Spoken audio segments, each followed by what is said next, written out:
everyone. Welcome to the Heart Talk podcast, where we turn hard talks into hard talks. Are we going to say it together? No. This is our second episode. Also, you by yourself on this one? Where the third episode, we may only have one host. This is I don't second know. episode. I'm talking about the next episode. Oh. They knew what I was talking about. The next episode, we may only have one host. And because why is I don't that? know what's going to happen to him. I don't know. I am... What? You right. Anyway, I am your host, Tia, and this is my husband and co-host. My name is Brandon. Welcome, everyone, to our party here. Yes. As you can see, She has really been getting on my last nerves today. he's getting on my last nerves. That's why it's only going to be one host. It may only be one host the next episode, okay? So, anywho.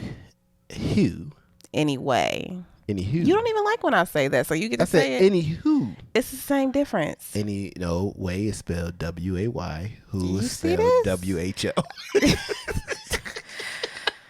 How was your day today? So, hi everyone. I have started my new job at a university. Let's get a round of applause. Round of applause. Don't make that clap. Yo, I've been trying to tame this ratchet in her for the longest.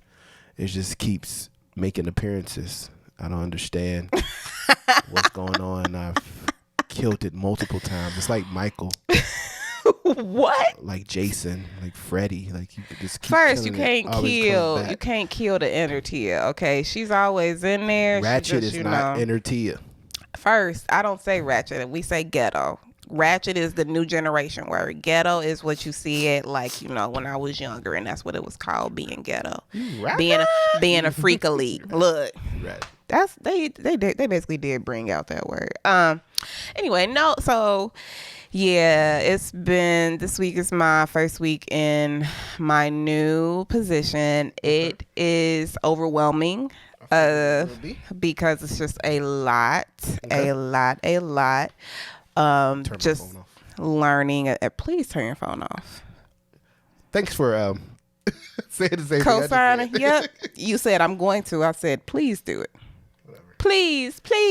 Ain't that how your sister do? Look, I don't get it, y'all. Shout out to Cajun.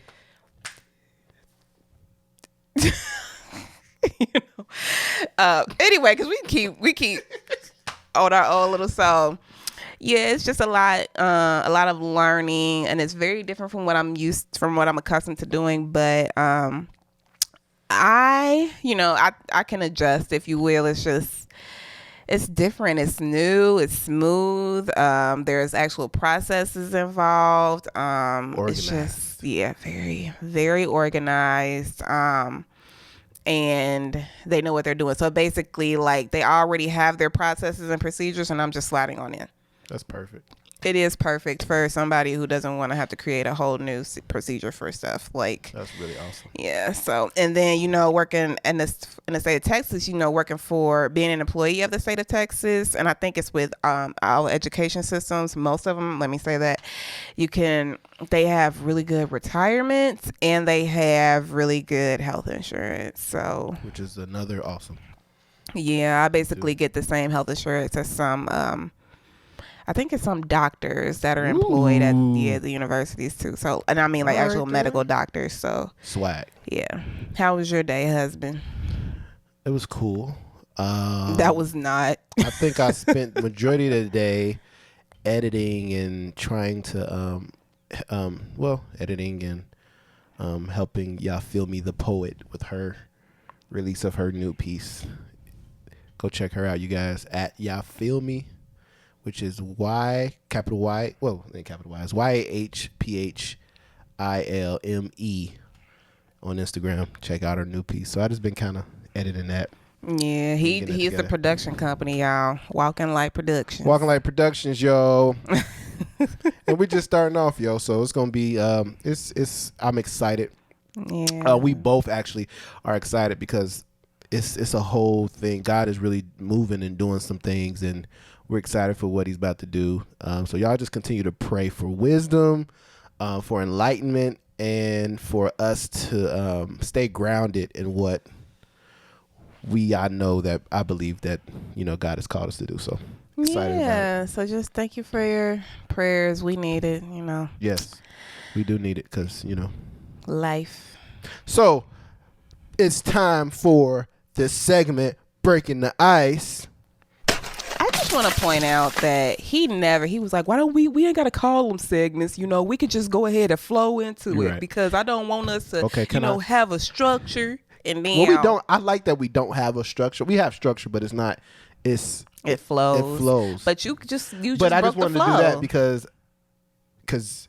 as you just heard, the breaking of the ice effect. So I just wanted to kind of. No, you mean the Segway Master? Is that what you're talking about? No, it was a breaking ice effect. You didn't hear that? Okay. Yes, dear. Just smile and wave, boys. Smile and wave. Y'all know that forever.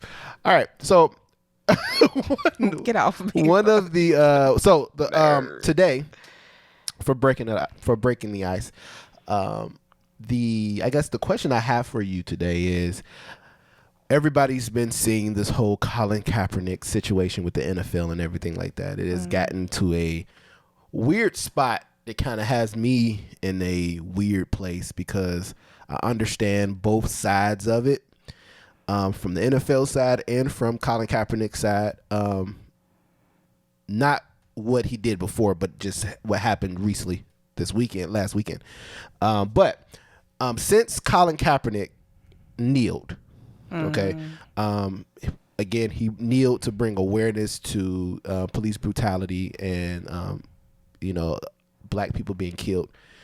Since he started doing that, do you believe there has been any progress now, looking back, like being here now where we are? Do you think it has been progress since he started kneeling? I don't know about progress. Okay. Was it worth it, you think? I mean, it brought the brutality against black and brown boys out. So I'll say that kind of started the conversation. Yeah, or it helped to bring the conversation to a national thing. It wasn't necessarily national. And even now still there are some men and women who get murdered and you don't hear about them. Like, you really don't hear about black women that get murdered at all. Yeah. We get murdered, y'all. I actually feel like it has divided us more. Who is the us? Well, at first, I understood the movement, and I still understand. I appreciate it because, like you said, it brought awareness to what was going on. Mm-hmm. But in the midst of that, I believe it has. At first, it was just the conflict between mainly black people and white people. Mm-hmm. But over time, it has turned into the far radical woke blacks versus the ones who aren't as woke, or as radical.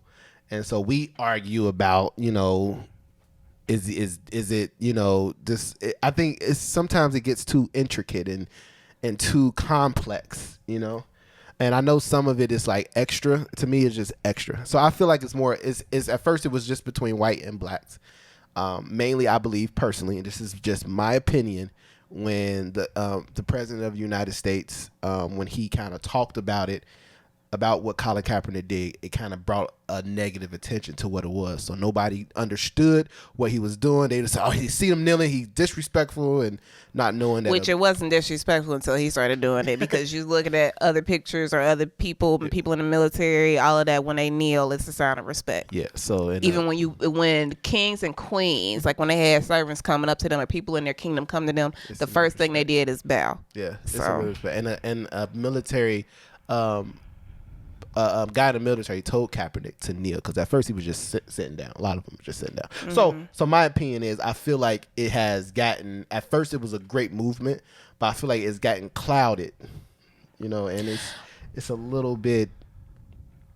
It's too much. Like even with the whole NFL Kaepernick thing, I'm looking at both sides, and it's like each side has its own agenda. Yes, the NFL basically, and I like one of the broadcasters said they whiteball. Shannon Sharp said they whiteball Colin Kaepernick, but now even on Kaepernick's side, I believe he's just doing the most. Like I don't know. It's weird, and I'm kind of being reserved because I'm trying to watch both sides, but I'm confused on what's going on, and I don't feel like it brought awareness, but where we are now, I don't feel like it's well. And the thing with Kaepernick too is that I believe that he's trying to protect himself, and so which is the reason why he wants the attention, because it's like if he. So he was going to do a practice, and it was only going to be the NFL there recording him, and it was only going to be NFL people there, people who work for the NFL. So people who work for the company that kicked you out and made sure that you wouldn't have your job were going to be the ones judging you. And I understood that, but he wanted to be back into the NFL. I mean, he does still want it, but how are you going to leave it into the people's hands who kicked you out? But they are the employer. Yes, they're the employer, but you see what they did as they whiteballed him. But and this was first of all what they did for Kaepernick was something they've never done before. They've never held in middle. You mean what they were going to do? What they were trying? What the purpose of it was? Yeah, they've never done it, and I think that was like I don't think it was like an olive branch, but I believe that it was an opportunity for I think it was a PR move for the NFL.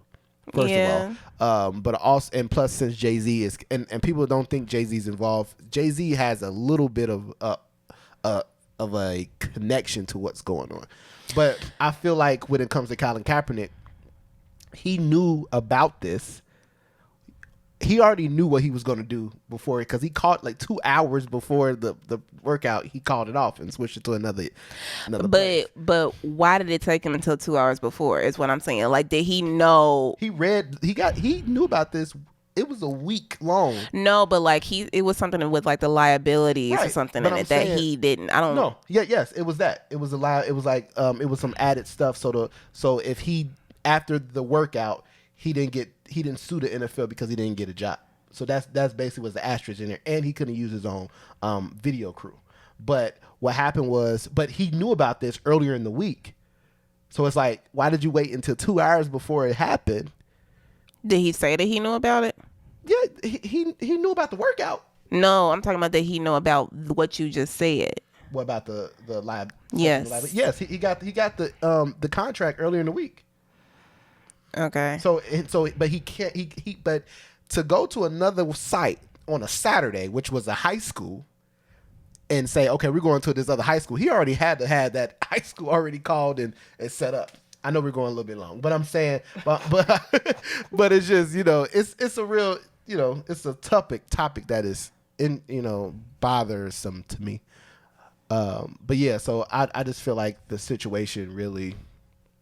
And I think the people love, interested in.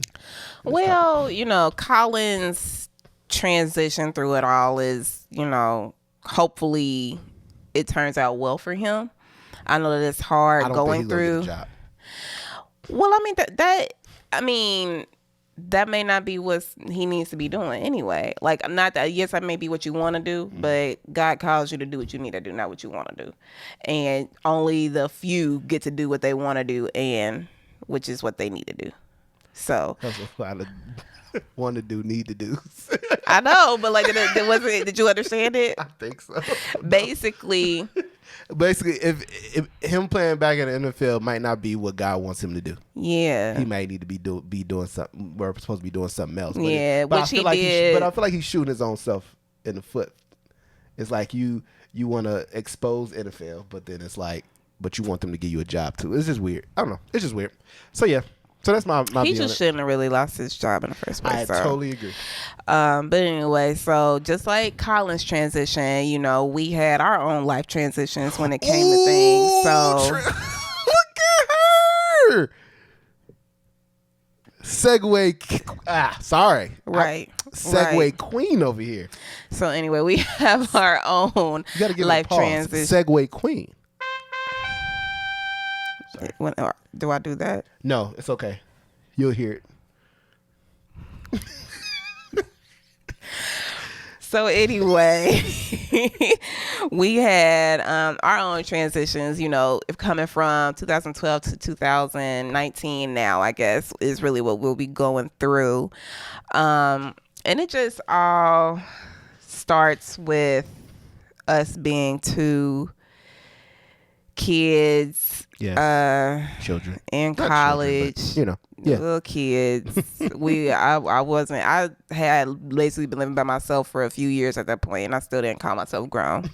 I was like, until I don't need to ask for help, I ain't grown. I don't like to call myself grown It's weird, and because I feel like we still growing, but it's like, well, we're always growing too. So, but we're still adults. So I be missing a long time ago. Anyway, so when Brandon and I first, we did talk about this in our first episode, but when we first met each other, first really started getting to know each other, our original purpose was just to be like butt buddies. We just wanted to have sex with each other. Like that was it. That was all. It wasn't supposed to be nothing more. You love that word. Butt buddies, yes I do. I used to say that actually in high school, and I don't want to call it anything. I want to call it F buddies. That's like we're trying not to cuss, and that's also Okay. You got something to say? I have nothing to say. Anyway, so, or excuse me, anywho, is that what we saying now? Anywho. Anyway, so that was our original purpose. And Brandon, do you want to talk about what really brought you to me, or what attracted you to me, if you want? Well, outside of you heard in the first episode, it was the other stuff, but what mainly attracted me to Katia or Tia, sorry, I apologize, Tia. Please start over, because I'm gonna cut that out. Yeah, so what really attracted me to Tia was the fact that she was independent. INDEPENDENT. I actually spelled that correctly. Because the song teaches you how to spell. But some people don't know how to spell. But the song teaches you. I know, but people don't even know. When they sing the song, they don't spell it right. Okay, anyway. Because we have too many segues, and it's... So, Tia was independent. She had her own car, apartment. Yeah. And, and she had food stamps. And so... I believe that all college students should get food stamps. I don't care. I loved it. Like, of course he loved it, because I had them. Yes, I did. Because she would, it was times, I was an RA at Wilberforce. So she would bring, to go grocery shop. She'll go grocery shop, but then she'll, be like, okay, Brandon, get anything you need for your dorm. So I would have all the stuffs, I'd be full of just food in my dorm. Of unhealthy snacks. At that time, we was young. We didn't know. We was stupid. And so that's what really brought me. And plus, being in college and you actually can go to somebody else's house that don't go to the school that you're going to, that lives probably 15 to 20 minutes away from where you are at, and they have their own house and they cook for you. 30 minutes away, but yeah. She trapped me. It's because she cooked oven baked chicken with macaroni and cheese and we had that frozen juice. Oh, that frozen juice was so good. Oh, you got me. Like a you can stop. like a black widow. Are you done? You've got a spell on me. Y'all. So anyway, our exes were very not very, but still prevalent in our relationship. In our relationship, sorry, we gotta let them know. In our relationship, when we first started talking, our exes were very prevalent. Sorry, it's the English shit got person in me. I'm sorry. I apologize. I just had to let them know. I wanted to connect them. Sorry. Because you keep going on these segues that leave us. It's just more relax. I'm just talking. Just relax. You know what? Talking. Anyway, so our exes were still prevalent mentally and emotionally, and not really I had actually just got done talking to a dude too, which he wasn't really, but We gonna call him Stank Fate. shut up. Stank Fate. Anyway, I'm saying feet, but Stank Fate. Sorry. so anyway, yeah, it was just the emotional bond, when you have with someone that I was with, and it was like years, it wasn't years for you, right? It was just like 1.5 or something like that. Yeah. So over a year, so I guess it's years, even though 1.5, but in mine was years. So it was just like, just having that still mental, emotional connection, even though I wasn't even talking to mine at that point. He was still talking to his. But not talking like in a relationship, but still conversing with her. Yeah, having conversations with her. And so that was also something that we had to get through, if you will. Yeah. I think it was actually, he was still talking to his ex 2 months after we were talking, I think. August, September. It was in September when I was like, okay, you need to figure this out. Yeah, it was like an ultimatum. She said, all right, cuz. Because it's like you sit up here all eating my food in my house, in my car. We doing it and doing it and doing it. Wow. Doing it and doing it and doing it. Wow. Hey. But anyway, so yeah, it was all of that, and I'm like, no, there's no way that you need to figure something out. And at that point I was cool. I was like, okay, do what you gonna do if that's what you're gonna do. And he was like, all right. Imagine he ain't even been seeing her. I don't even understand. Long distance, an LDR, long distance relationship. The power of when you're locked in with someone emotionally, like the power, it don't matter how far they are. It was a strong connection. So that lets you know how strong it was. I don't think it was a strong connection. He just had this idea, and he was like, "But I always saw it with her." And I'm like, 1.5 years, and you saw it with her. Can I be honest? Yes. You're supposed to be honest. Right. So I think I transferred who I thought would be the one for me, which I think it was the one before her. Okay. You know what I'm talking about? Not right now, but we can talk about it later. Okay. So when the one before her didn't happen, mm-hmm. I basically I tried to force it on her. Oh, okay. And so, and that's why I was like, no, it just hasn't happened, because I was supposed to be with her, but it just didn't happen. Yeah, and my husband is one of those oddball, overly emotional men. I was weird. We ain't gonna talk about that. So, I was. No, it was one time. This girl, right? I look back on it, I'm like, Brandon, what the hell were you thinking? You see this? I had to say HE double hockey sticks. sticks. Not a cuss word. Okay. HE double hockey. So this is other girl I was talking to. I was like right after high school, and she was in college, so she was all the way up, and far away from where I was at.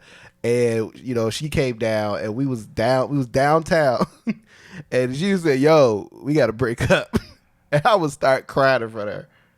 Whoa! Do I know this? I've never heard this story. I told you. Oh my God! You see this? Things that you find out when you do a podcast with your spouse. Was like literally like hurt, broken. Yo, you broke me. Because I was the one that said I love you like 5 seconds into the relationship. What is it? But Brandon always had this like idea, because he had something spoken over him at one point, and he was like, okay, I'm gonna have this happen. So he had it spoken over him that he was gonna get married young, at a young age, and so ever since then he was like, oh my god, that prophet should have kept their mouth shut. He's like, oh my gosh, I'm finally gonna, this is my one to every single girl, except me though. Throw that in there. Except me. You want to talk about that one? See, what happened was. You see this?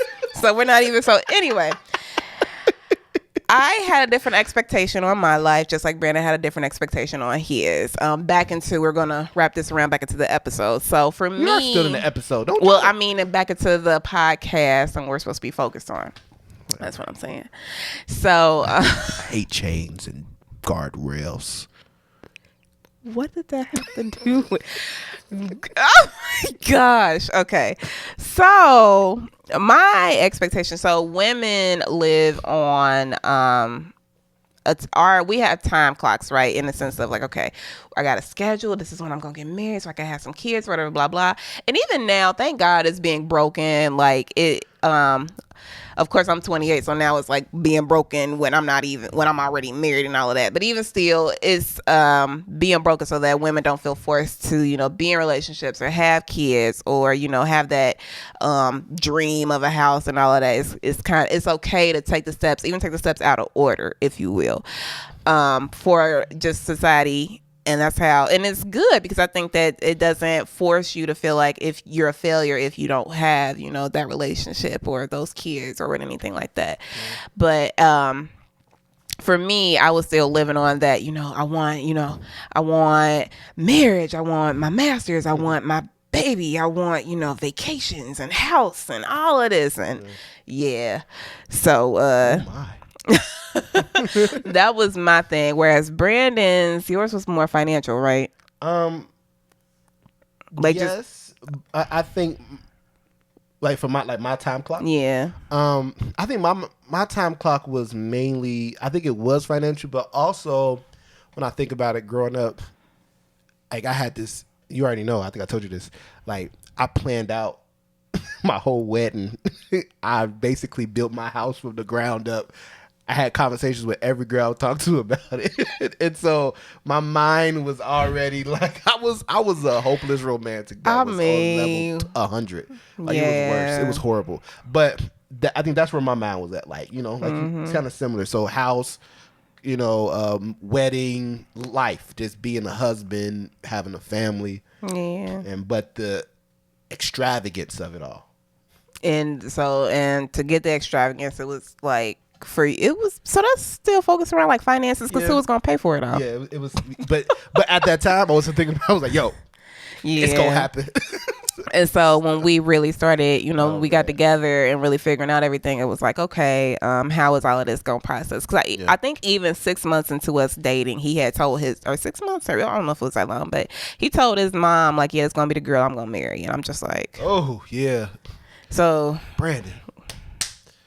Talk too soon, bruh. Too soon. I look back on some of that stuff. I'd be like, "Yo, B, what was you thinking, cuz?" Like you like the if we gonna have So what are the next thing? We'll talk about it, but I think it'd be a good icebreaker for the next one. But go ahead. Okay, and so with our time clocks and everything, like we were trying to get through that. I had actually told Brandon that I love you first. Speaking of how he told every girl that he loved them 5 seconds into the relationship.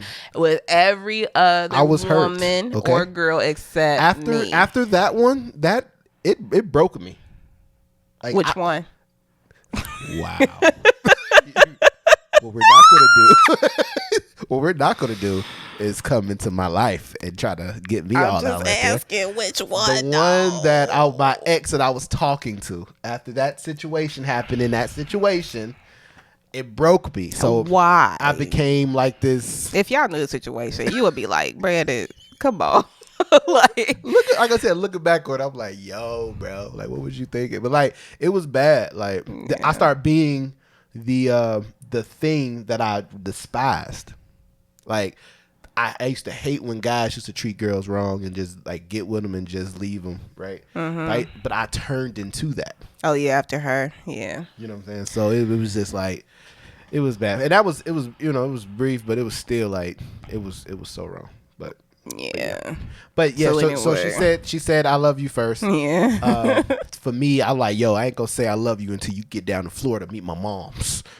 I mean, for real. Like, that was his whole thing. And he was like, when you meet my mom, then we gonna be together. And I'm just like, it made no sense to me whatsoever. But I was trying to, follow suit, if you will. And I think at that time, you was trying to have a relationship with, I think you remember this. You said that you wanted to have a relationship with your man's family.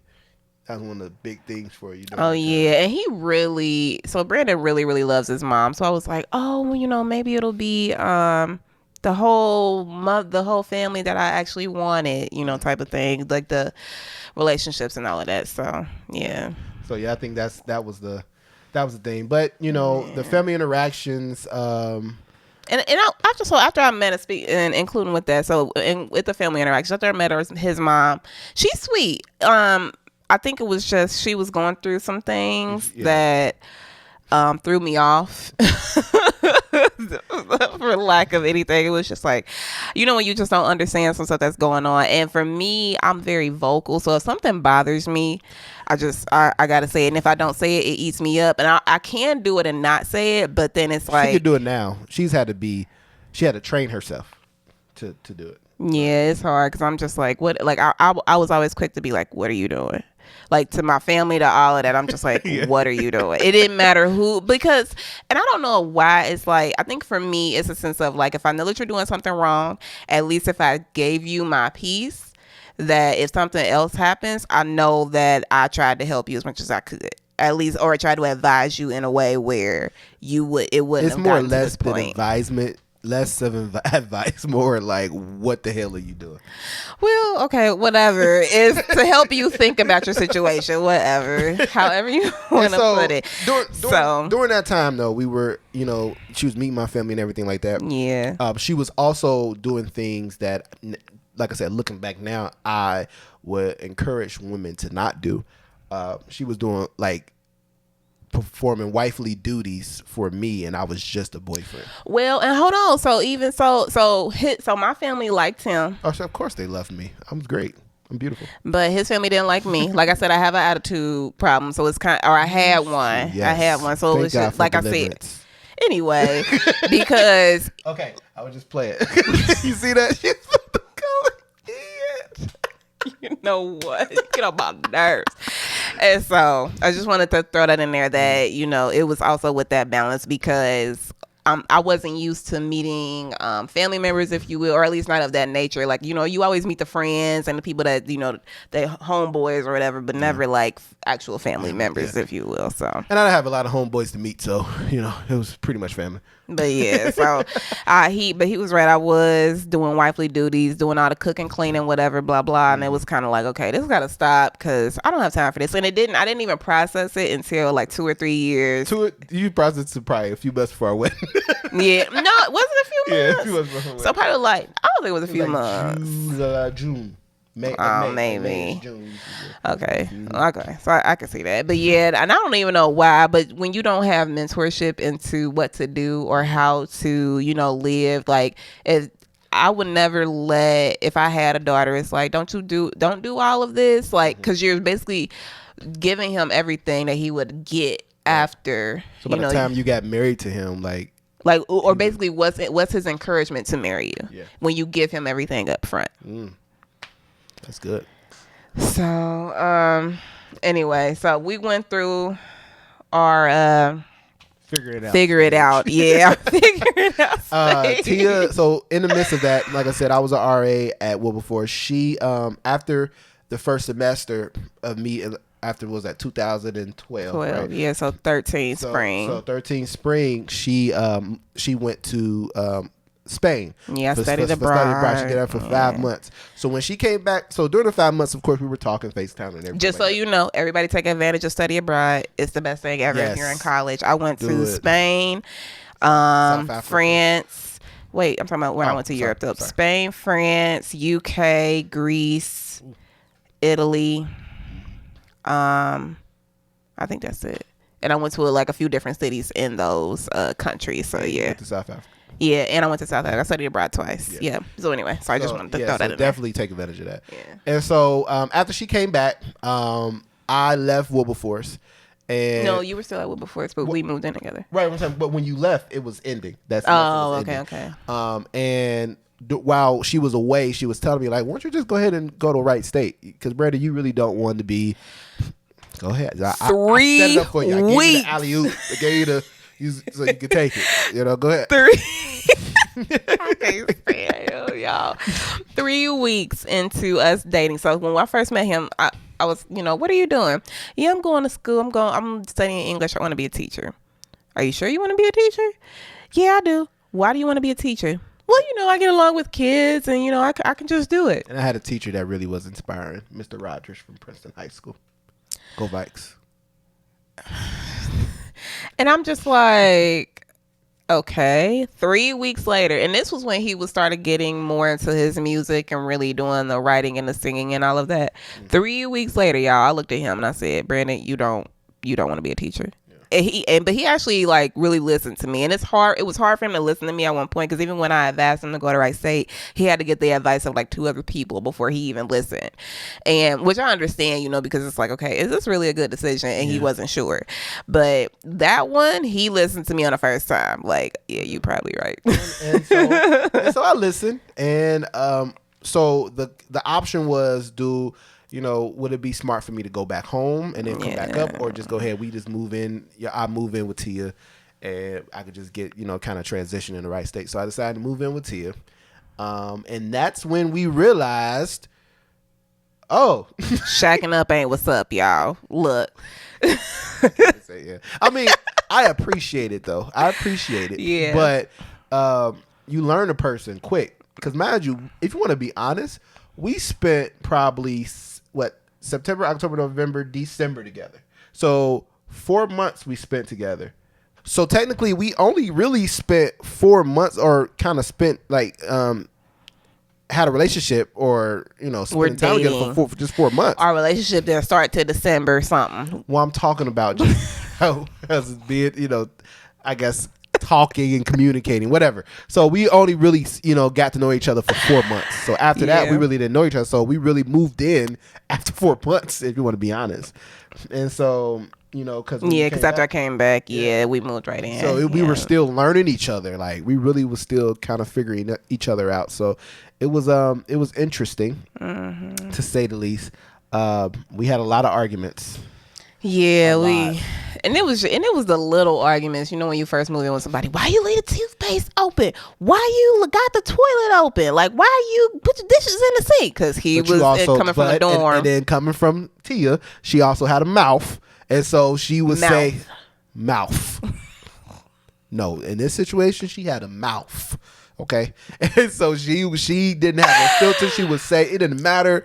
Feelings, anything. She would just go for the jugglers. And so, yeah. So that's that was breakup number 1.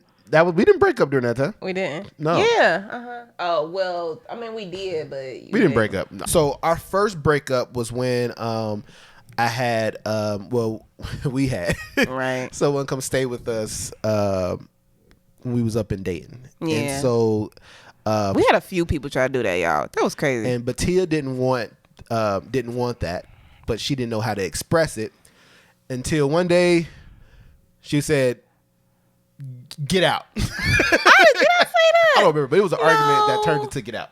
It was an argument that turned into "Get out." Yeah. And so, and from that breakup, I learned to just, you got to truly express yourself, because it was after Brandon had moved out and everything, right? Where I came to you and I was just expressing myself. I think that was, I'm gonna say this, even while we were married and everything like that, that's probably was the most vulnerable I've ever seen Tia.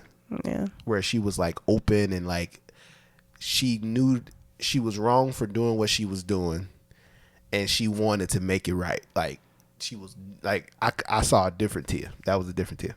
Yeah, and that was when I was actually, okay, I really got to start, trying or whatever. So that was that process with that one. That's something that I learned about myself. And I've never been around people who really, truly knew how to vocalize themselves without yelling or screaming or anything of that nature, just a peaceful conversation. And that's something we're still working on.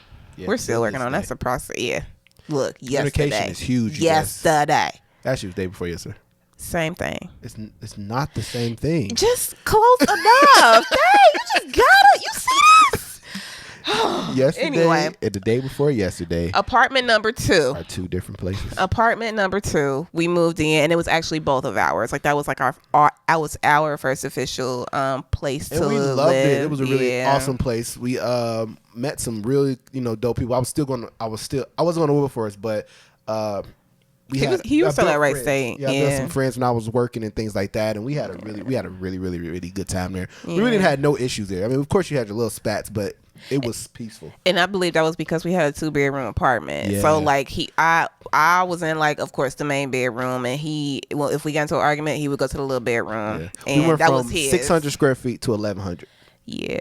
So Yeah, that because was when the- you mad with somebody in a 600 square foot apartment, you can't go nowhere. You go just go. across the way, like I see you. So you know, but we had a really good time, and I think this was during the time where Tia kind of helped or encouraged me. I think it was actually before that, right before I moved out. When we got into it, Tia was the one who strongly encouraged me to really go for being an artist and a singer. So, Oh yeah. so that was a really key.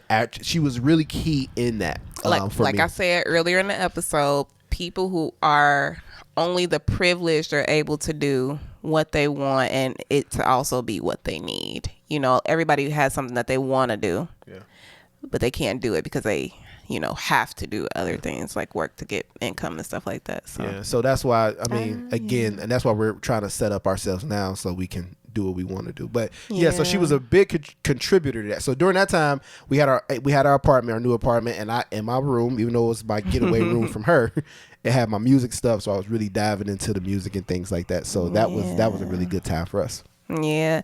And so after the second apartment, Brendan had actually stopped going to school, and I studied abroad to South Africa, but then I graduated, and so I found a job in Dayton, but then I found another job that paid more in Kentucky, and so we ended up moving back to Cincinnati because it was like that's closer to Kentucky. I can just drive, it'd be 20 minutes, whatever. And so with the move to Cincinnati, we had a lot of growth. Oh well, that was growth time. Growth and downfalls. A lot of them. A lot of hills and valleys during that, but we were actually celibate for 1 year total, and this was while we were in Cincinnati. Mainly because we was living with other people. No, we were living together for 8 months. Oh yeah, for the 8 months, yeah. The longest time we were celibate was 8 months, and we were living together during that time. But I mean, also when we initially moved back to Cincinnati, we were living with I was living with my cousin, and he was living with his dad, and so we didn't really get to see each other a lot. So of course, if you can't see each other, what we gonna be doing? See each other, yeah. So after that, we actually were like, okay, we got to find somewhere to move, because we had both dogs at the time, right? Yeah.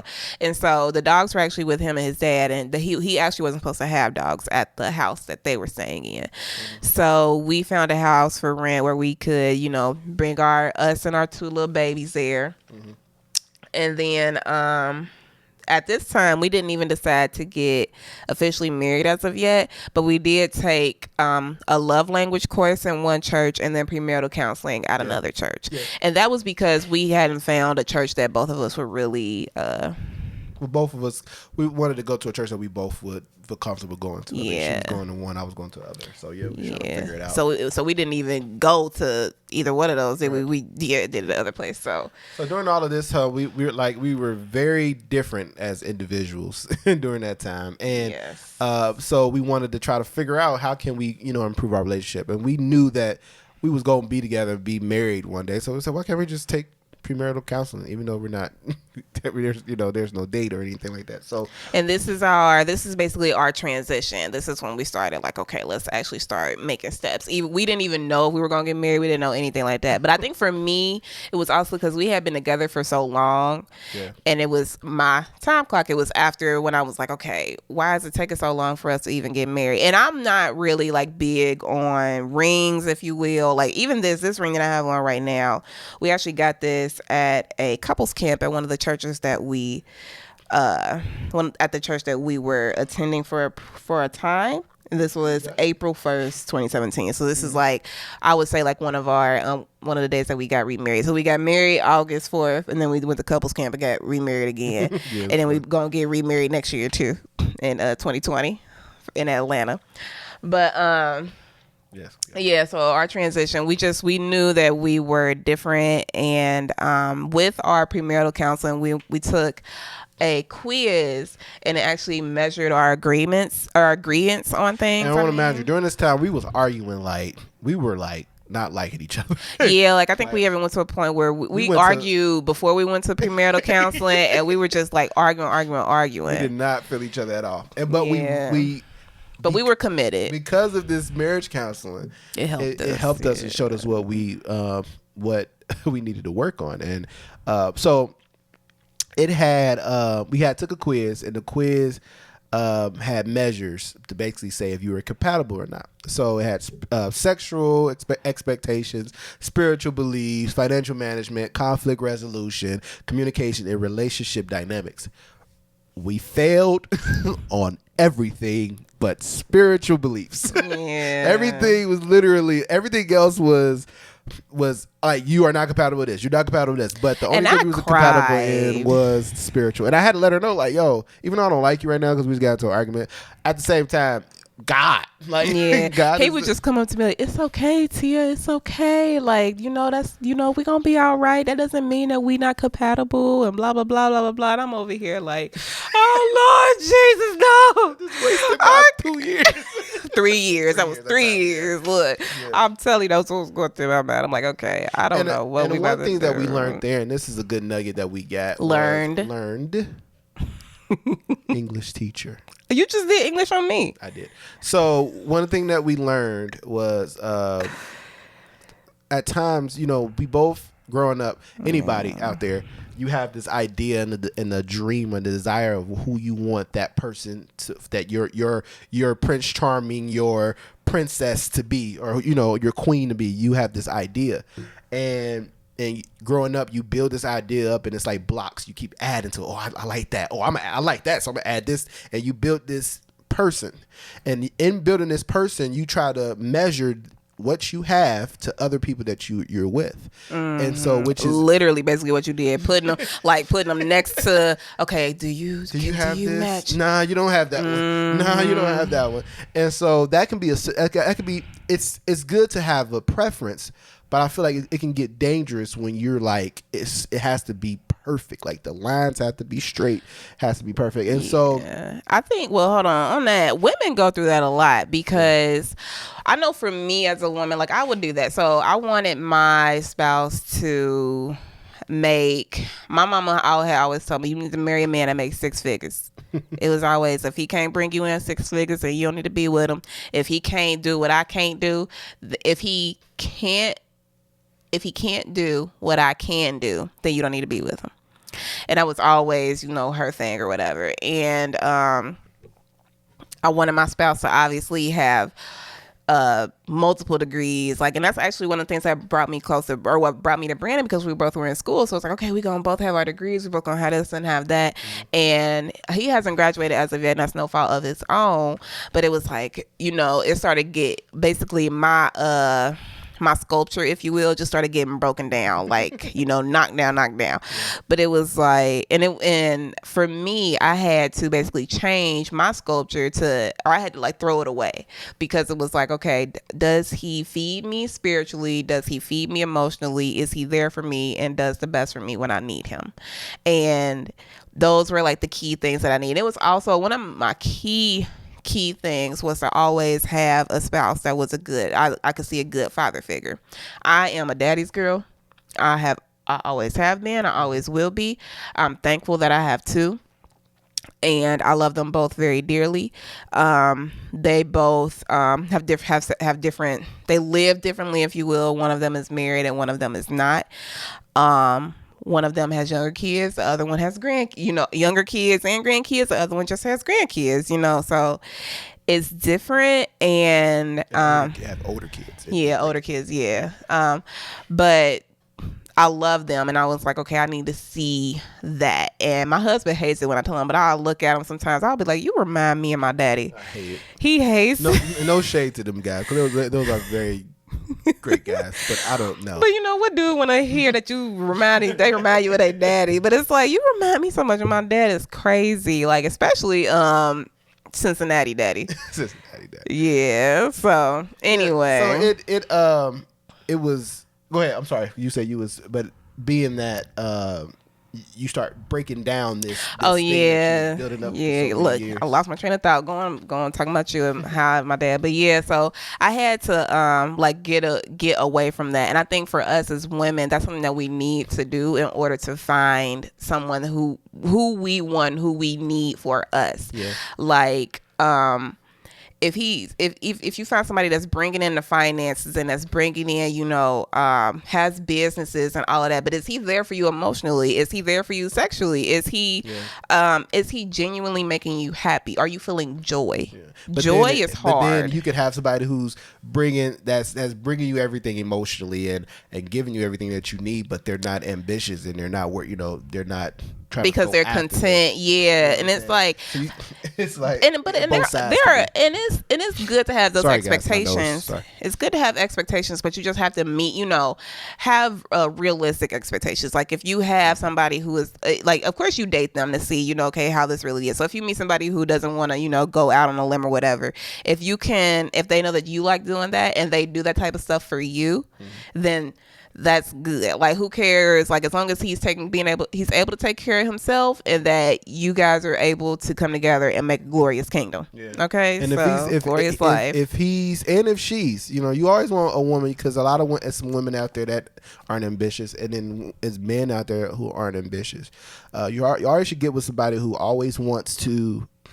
They don't have to have the biggest, like I said, the biggest car, all the money, but they just want to be able to grow every year. You should never be the same person you were the year before, and that's in everything. And that's if that's what you want, if that matches you. Some people are okay with content people because I know people that even don't like to travel. So it's like, then you need to find somebody that matches you. Like, don't have people that are making you so uncomfortable that you don't feel like you can be yourself. Everybody's story is different. That's another thing. If you see somebody else, sometimes we'll see somebody else, and they're a great couple and they're a great marriage, and we be like, oh, we want that, and then you don't know what's going on. You'll go home and say, I want us to be just like that, but we don't.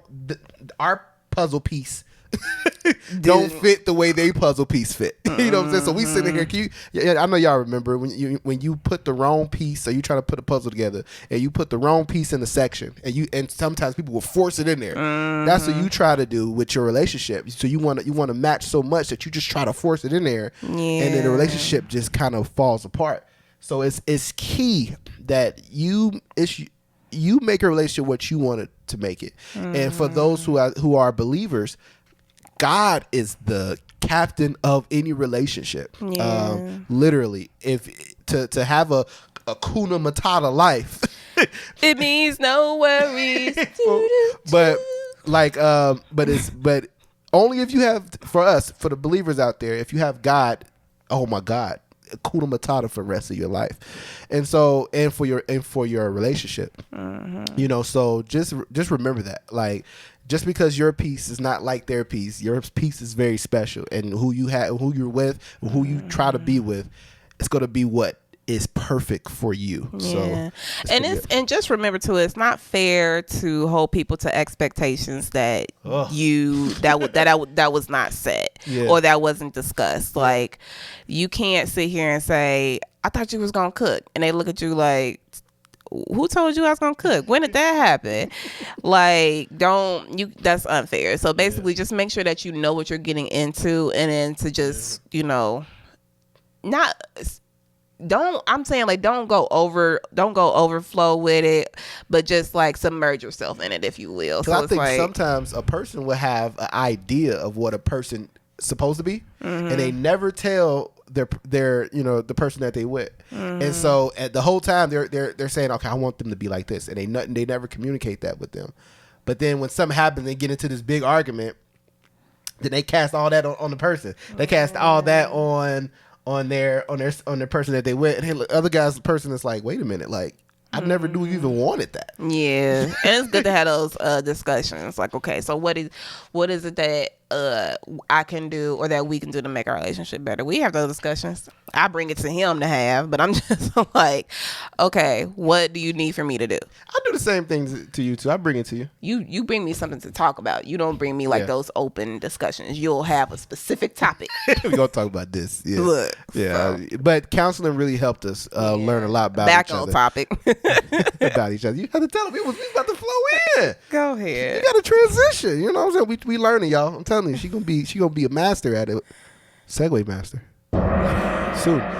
Okay, so we still had spats, even though after that situation, we still had spats and we still had arguments and stuff. I grew up when it came to even relationships, I didn't have a lot of arguments with my past relationships. Oh my God.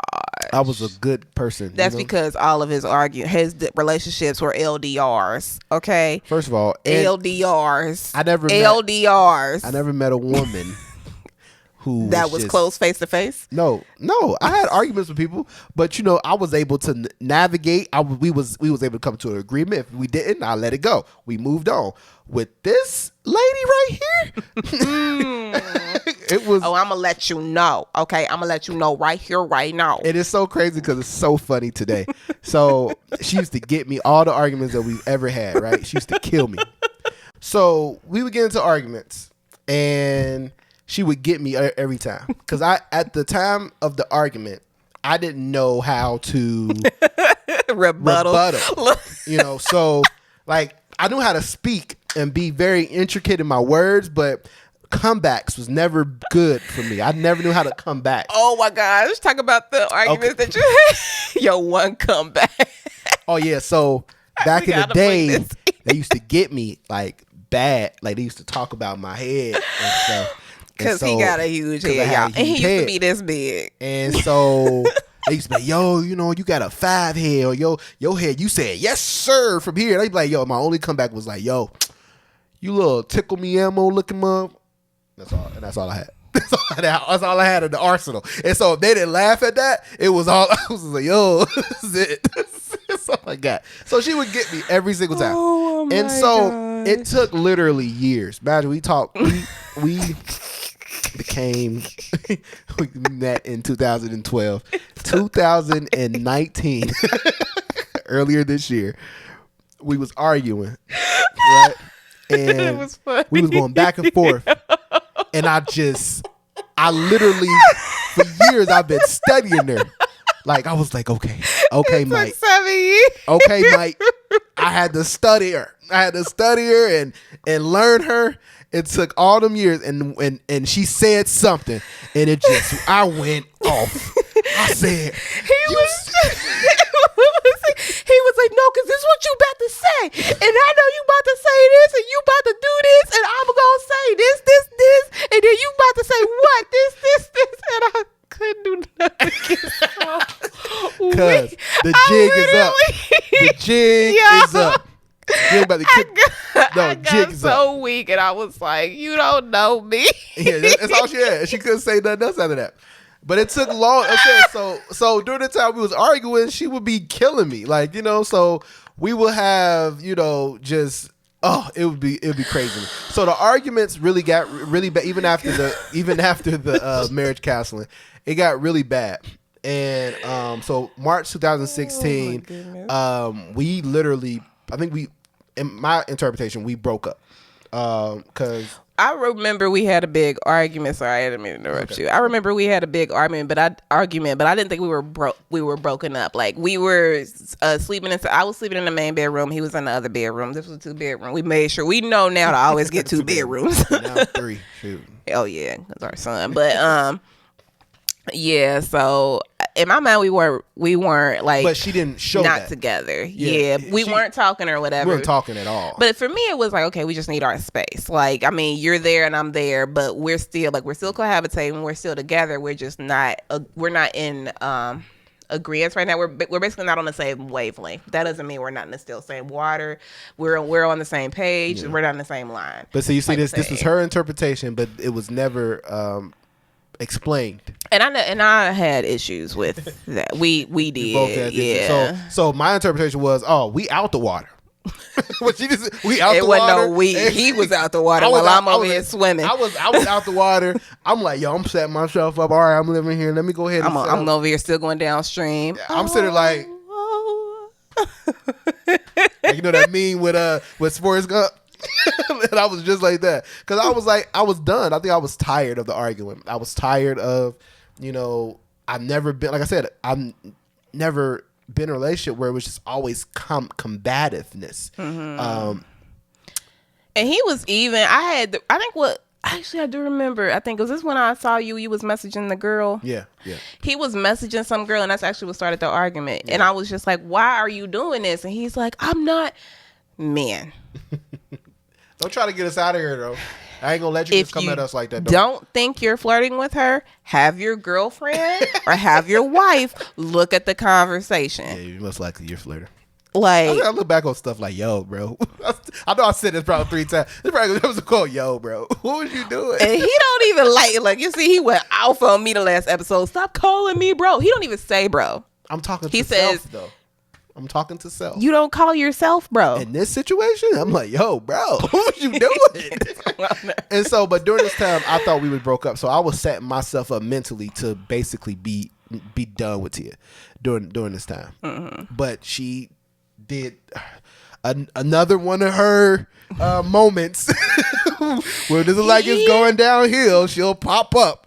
And but I think relationships, go through that too. And then we were living together. We were living together 3 of our 4 years. Yeah. So, and this was before we got married. So it's like, okay, if we're living together and we go through all of this, like, yes, we're going to have fights. Like, we're still getting to know each other. We just really, truly got to get to the root of why we were who we were from the counselor. So to me, it was like, okay, we just need to figure everything out. I don't even remember why, like he said, basically, if I didn't see him messaging her, then it probably wouldn't have even, I don't think that argument would have even happened. It's something in me, it's the woman in me, where it's like something's going on, or where I feel like I need to check. I don't know what my husband's doing, but I feel like I need to look. No, he was my husband. He was my boyfriend is. What my boyfriend doing, but I feel like I need to look. And because it wasn't like a continuous thing where I would always do it. It would be like, I would just get a sense or something, and I'm like, what is he doing? And so that's the reason why I even saw the situation. But so when we had actually stopped talking, we were still living together, like I said, but he was getting more involved in his church. He had actually went to start singing at his church and everything. And so he was singing on Easter Sunday. Mm-hmm. And I don't even remember how I knew. I think I asked him, or I don't know how I knew, but I showed up. To watch him sing. And mind you, he was born and raised in a Baptist church. It's not a Baptist church anymore, but it still has that Baptist foundation. Yeah. And so for me, I'm like, nah. But that was the first time she saw me worshiping, and I think that was something that she probably really He's enjoyed. A different person when he worships. Yeah, definitely. So after that, we were like, okay, let's get this stuff together. After that moment, we just kind of. Well, I guess I came through his mind, because to me, I was like, she was. In my mind, I was like, all right, I'm going to see my boyfriend sing. I'm like, yo, I don't know why she here, but I appreciate her being here. And so around June 2016, we decided. So Tia had one of her moments again, where she gave me an ultimatum. And the ultimatum was, yo, we've been together too long. Are we going to get married or not? If you ain't going to get married, and that's also where she figured out, okay, I'm doing too much wifely duties. Yeah. She started cutting off stuff, and so, which is, like I said, I encourage women to do that, Yeah. And so, because when you start cutting off stuff, you like, yo, she didn't cook today. and she didn't give you a reason why. She said, you didn't cook today. I didn't cook. I wasn't hungry. That whole statement. You wasn't hungry. So it was like, it started messing with you. Like, wait a minute. Oh, she okay. But we had the conversation too. I told him, like, no, I'm not doing this wife stuff though, bro. Like, we need to this needs to get figured out. And so I wanted this whole, I think I was waiting for, again, the man having that financial thing, and I had this whole in my mind. I was a oh my God, that's really good. Sorry, guys. But a lot of us are dreamers, but we don't act on our dreams. So that could become dangerous.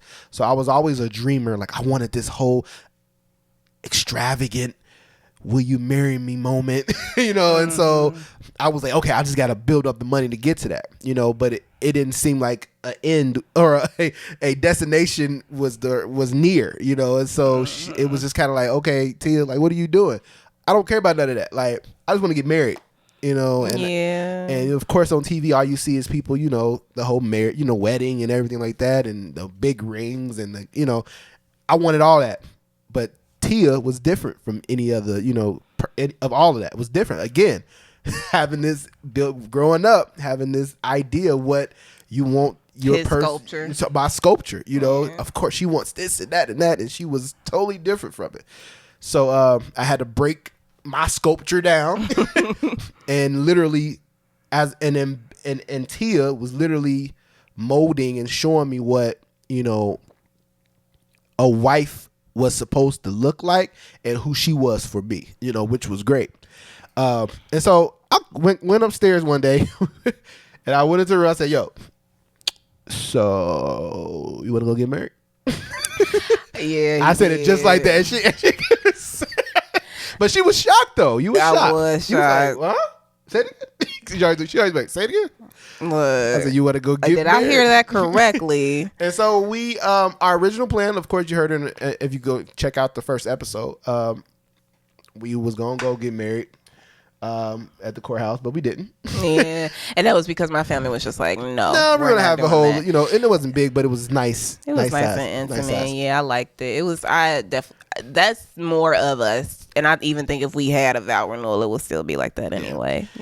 And so we got married on August 4th. Why did we get married on August 4th? We already told him that on the first episode. Oh. Ready? You ready? You're right. You ready? Jeez. So 6 weeks later. Yeah, it wasn't. Was it 6 weeks or 2 months? Going by the notes. It was about 6 to 8 weeks. It was about 6 to 8 weeks. 6 to 8 weeks later. So okay, and this is the thing. When we got married, set it up. I don't think that I was actually ready, I guess, or at least not mentally, because as soon as we got married, I was like, oh my gosh, I can't leave him. So you was ready to get married. So where was it emotionally? Where did it come from? Since it was, I think it was just the whole like forever. Okay. Like when you think of forever, we don't really process forever. I don't like the process forever. It gets scary. Yeah, so that's what happened with me, because I'm like, this is my husband. Yeah. Like forever. And it was one of those, because we don't, even before we got married, we were like, yeah, we're not trying to be a divorce. Like, we have seen divorces. We've never seen a fulfilled marriage in our lives. My grandparents got divorced at 38 years, 30 something years. I think it was 38. It was on my 13th birthday. That was very traumatizing for me. But we had never seen it, so we were like, no, we're not gonna do that. We're just gonna go ahead and get married. And so you have the plan, right? And it all sounds good until you actually have to start living it. And you realize, and it wasn't even hard. It was just, for me, it was like, oh my gosh, I really just did it.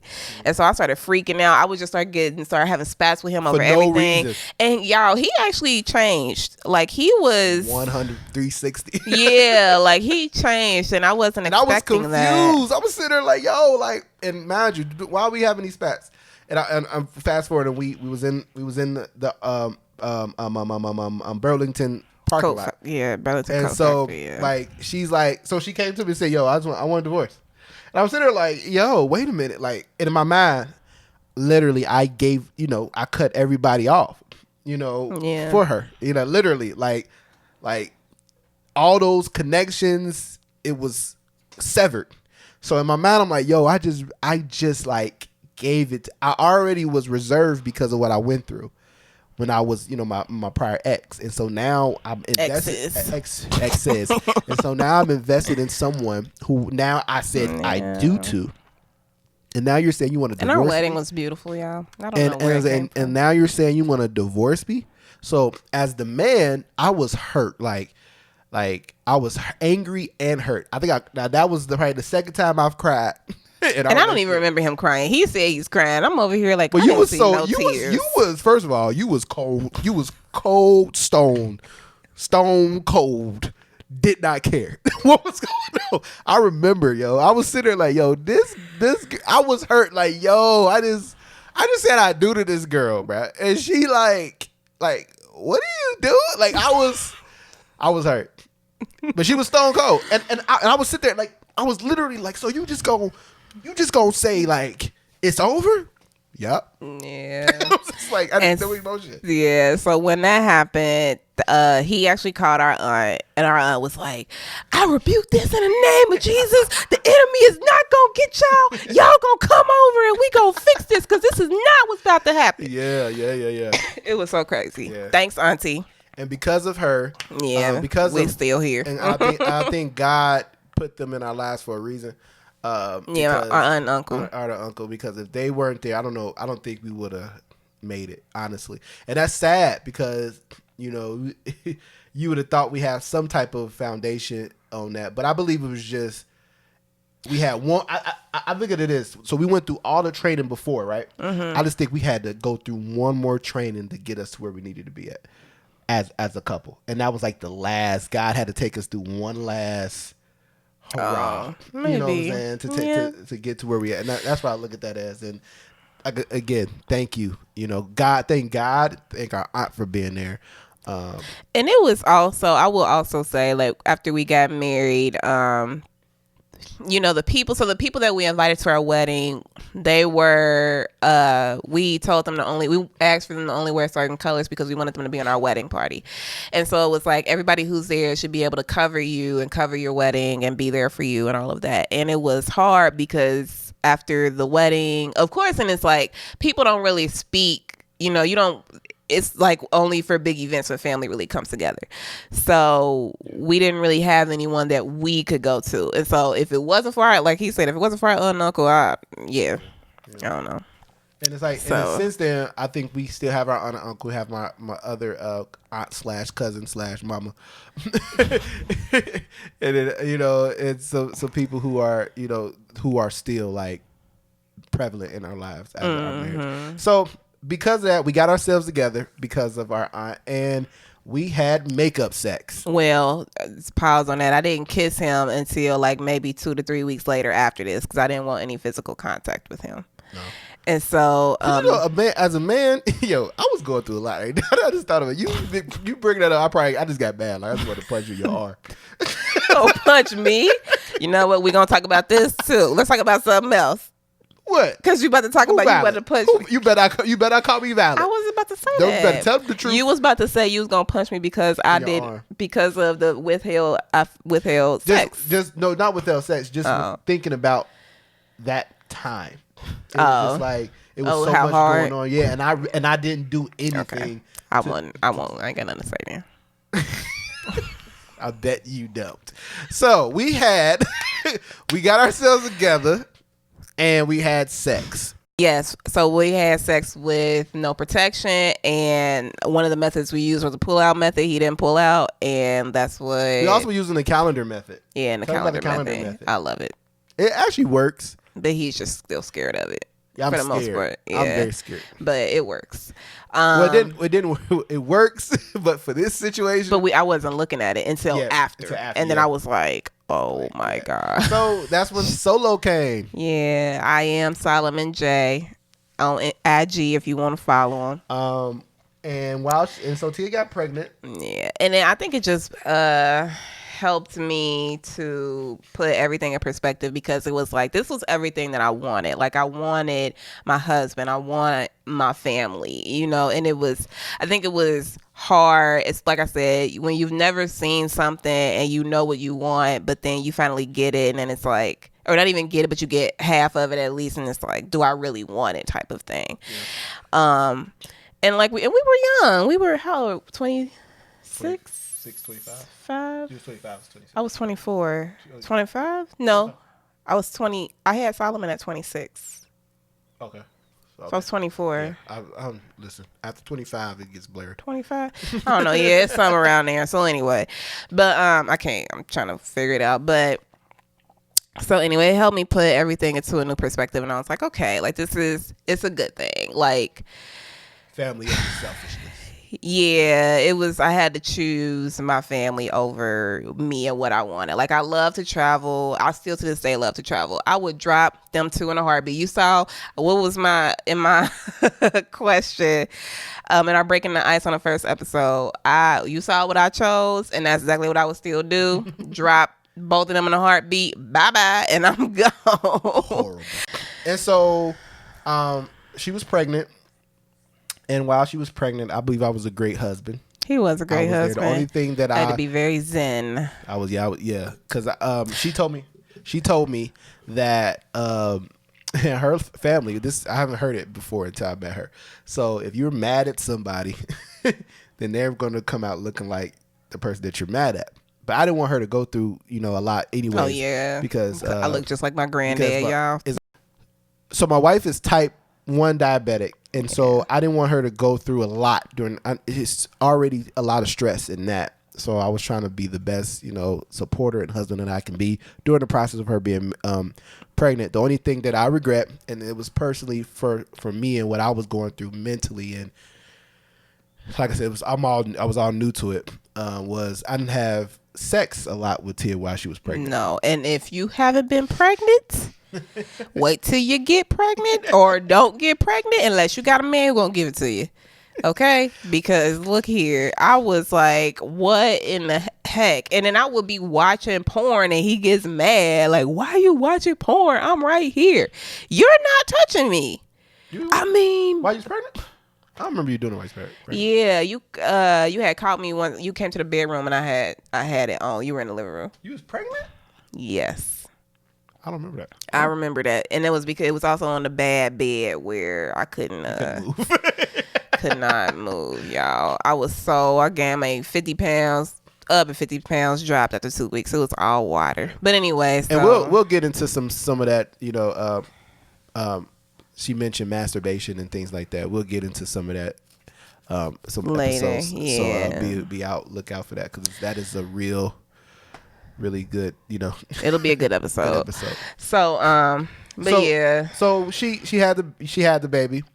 And it was really good. Solomon, one of the best things that ever happened to her in to our lives. And it brought us a lot of community too. Like we had help. We did have help, but it was also, we were only on my husband's income, and so, and because I had quit my job because it was like I didn't want to commute with a newborn 2 hours. I had to commute 1 hour there and 1 hour back, and then I actually got into a car accident coming back one time, and it was during the summertime. I was driving a 2000 Camry. The windows didn't work, so I couldn't roll them down or up, and it was so hot, and I fell asleep at the wheel.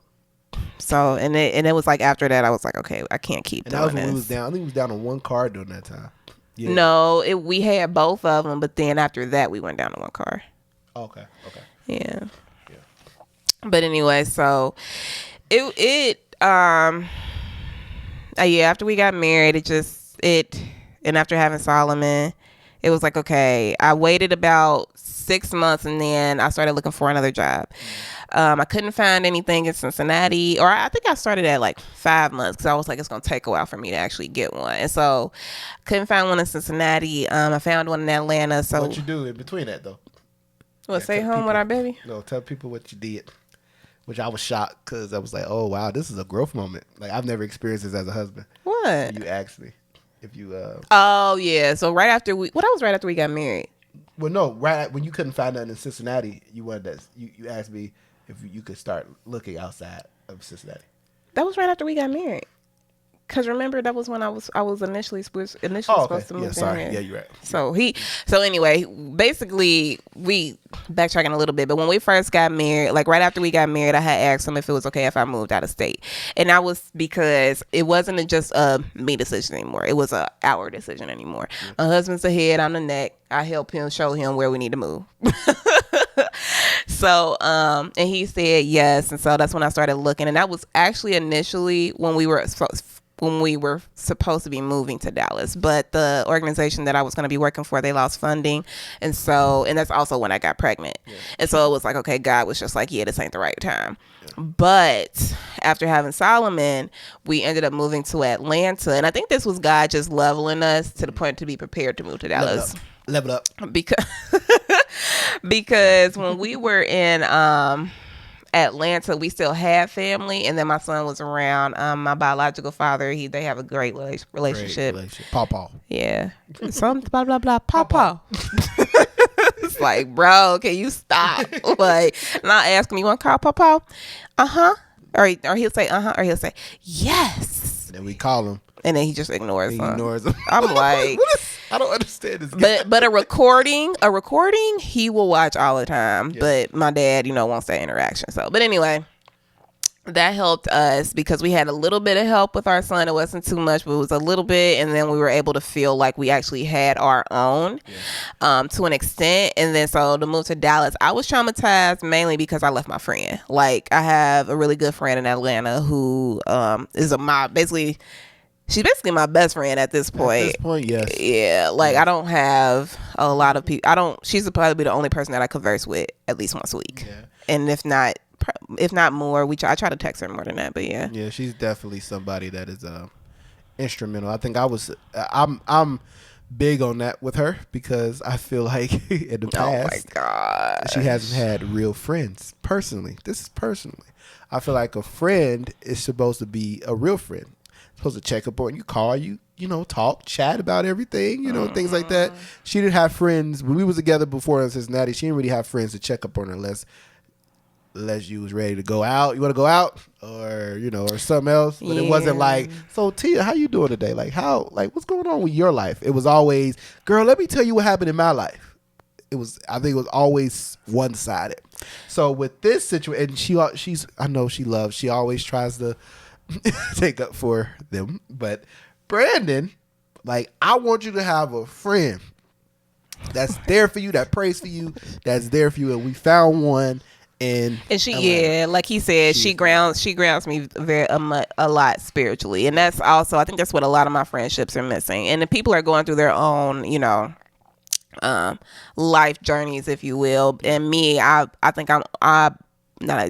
know that I'm on the right path for my life, and it's like, okay, I need to find people who will help walk with me, or at least pull me along or push me along, if you will, to keep me on my correct journey. So she's definitely one of those. So even though we did move to Dallas, she was very traumatized at first, but now I'm okay. Plus she was at a job that was crazy. I think that also helped mess us up in Atlanta. We were at jobs that we hated. So we couldn't really enjoy the city of Atlanta or what it had to offer or the people there, because we just wanted to get out of our jobs.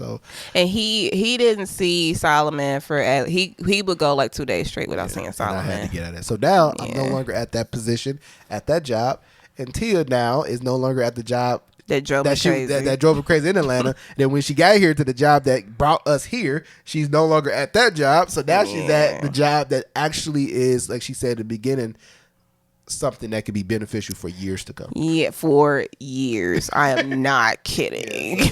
It's really, really good. So now we're in Dallas, and so it's been a journey. We thank God for the journey that He took us on, and that He's still taking us on. Yeah. And we know that with Him, it's going to be a Hakuna Matata for the rest of your days, for our days. Anyways, again, we thank you guys for coming in with us and hearing our story. You didn't have to. Yeah. But you actually sat there and listened to us. So I appreciate you. I appreciate you a lot. So I also want to side note that Brandon has been slacking on his weight loss journey. Ooh. But when January comes around, we're going to get back on it. I'm giving January for after the holidays. So you ain't going to tell me the reason why? I don't think that's just... Okay, whatever. So yes. No, not yet. Yeah, we're just gonna say he's been slacking, but we're gonna get back on it in January. In January, you will hear an episode about how he's gotten back on it. Now he's gonna, So I just wanted to point that out, that January will get fixed, even though my husband's been slacking, and it's just been some up and down things going on right now. But January, it will. We're gonna make sure that it does. Yes. So anyway. So again, thank you guys for coming in and vibing with us. Vibing? Vibes. We have vibes. The vibes. Oh my gosh. You didn't feel the vibes? Stop. See, we can't. We're not allowed to. Stop. You don't feel the vibes? What song is that from? Vibes? I wouldn't talk about that. See, I wasn't even thinking about that. Now you got me thinking about it. That's why I said stop. Because I thought you was now it's going to be in my head. So, again, I said it about 300 times. Thank you guys for coming with us on this journey. So can you give them the ways to continue to listen to us and follow us and everything like that? Yes. So you can like our Facebook page, The Heart Talk Podcast. You can follow us on Instagram at the Heart Talk Podcast. You can follow us on Twitter at The Heart Talkers. You can email us at thehearttalkpodcast@gmail.com. You can look up our website, thehearttalk.com. We're still building that up. If you are a website builder who want to volunteer your time and help us, please, Amen. because look here. We need it. Yes. If you are a video editor who wants to do video editing, yes. come on. Look, if you live in the Dallas Fort Worth area, Shoot, and you can email me. listen to you can listen to us on iTunes, Google Play, Stitcher, Spreaker, Spotify, YouTube. You can watch us on YouTube. Yes. Deezer. Yes. That's what I was trying to make sure I listened to. That I listed. Yeah. So, also just want to remind everybody on our next episode, we're going to start wearing apparel from different small businesses out there and shouting them out. And if we're not wearing apparel from a small business, we won't shout them out. But that's what we want to do. Yeah. So if you have apparel, please hit us up. We will purchase it. We will shout you out. We'll shout you out and everything. Yeah, because that's what we're here for. We're y'all. trying to as we go up, we try to bring other people up and build an empire. Build an empire. Yes. So we're going to start doing that. So you'll see, and like she said, if you have any apparel, if you got earrings you want this beautiful lady to wear. Oh, I'm not wearing any. No, you're not. Oh, that's bad. And we're not going to record this 5th time. No, we're not. But if you have earrings, you got a dress or anything, you got a shirt for me, anything. You see, he geeking a shout out. We trying to shout you out. He so ain't let us doing know. No we. Send us the link. Also, on future episodes, we're going to start doing giveaways as well. So be on the lookout for all of that as well. Yeah. We're gonna please like our page because that's where the giveaways will be coming from. Our page. Subscribe. Follow us on social media. I'm more likely probably going to do IG or Facebook because Twitter, we're still trying to build that up. And so with the giveaways, or if you're one of the only people that follow us on Twitter, there you go. Also with the giveaways, we're going to be it's going to be I believe and this is why I was thinking about that. I think it should be like a question, like about the episode that the person has to answer, but to kind of I think that'd be good. Maybe, or just something to be so they can we'll figure it out. It'd be we haven't even talked about it. We be doing this all the time. So welcome. Look, you'll be into it, but it's gonna be awesome though. What we got some great things planned for you guys, and when the new year drop, it's gonna be other things. It's gonna be awesome as well. So again. Be on the lookout for us. We thank you. Bolo. Oh, yeah, Bolo. I hate when you say Bolo. We see you. We thank you. We hear you. Is that I don't think I said it right. Thank you. You did it because you said we thank you. See you. We hear you and we thank you. And until the next Heart Talk podcast. Bye, guys. Peace.